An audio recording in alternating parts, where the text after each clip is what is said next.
Here's a great recipe to show you that Seville oranges aren't just for marmalade, with this delicious drizzle cake. Now I'm going to start off, as with most cakes, with some softened butter. I'm going to go in with some light brown soft sugar and then just beat them together until they're pale and fluffy. So once that's pale and fluffy, just grate in the zest of one orange, and it's the zest that's got that lovely fragrance. It's going to add loads of flavour. Let's pop that to the side for a sec. And then I want some juice. Now Seville oranges don't have that much juice because they're really favoured for their skins. But if you give them a really good squeeze, get out as much as possible. And if you do need to top it up, you can just use some fresh orange juice. I'm going to set that aside for later. Now back to the cake mix. I've got 3 beaten eggs here. They go straight in. I'm just going to work this in. You'll often find when making cakes that at this stage your mixture can start to split slightly. Now that's fine, it can be rectified with just a spoonful of flour, but also a little tip, if you have everything at room temperature, it's far less likely to curdle. So now I'm going to go in with the flour and some baking powder and just fold everything in. Don't overwork it at this stage because if you start to work the gluten in the flour, your cake will end up a bit tough.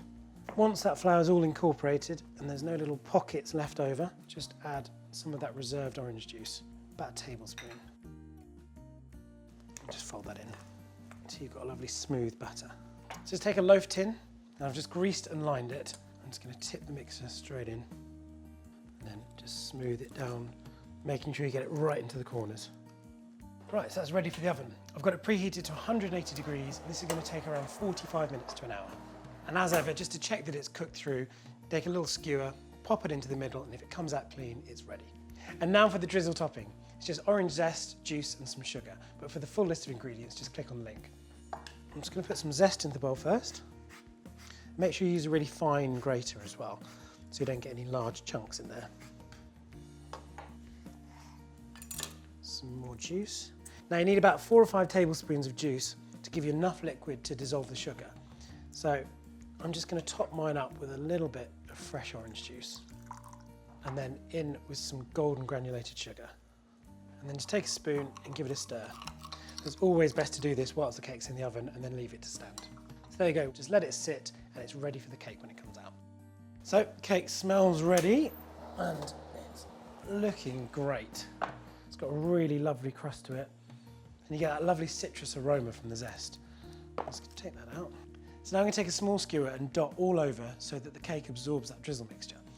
But you don't want to go all the way through the cake, otherwise the liquid's just going to pool at the bottom. So just dot all over the top. And you can really go to town and cover it in little holes because that drizzle's going to cover and soak through. Make the cake really moist and then give it a lovely topping. So once it's suitably skewered, just spoon that drizzle mixture over and just make sure it gets a really even covering.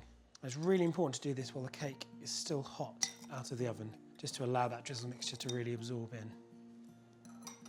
And that looks and smells delicious. And then really importantly, leave it to cool completely in the tin so that the cake has a chance to soak up all that delicious syrup. And then your Seville orange drizzle cake is ready to serve. Now for more great recipes and baking tips, click on the subscribe button.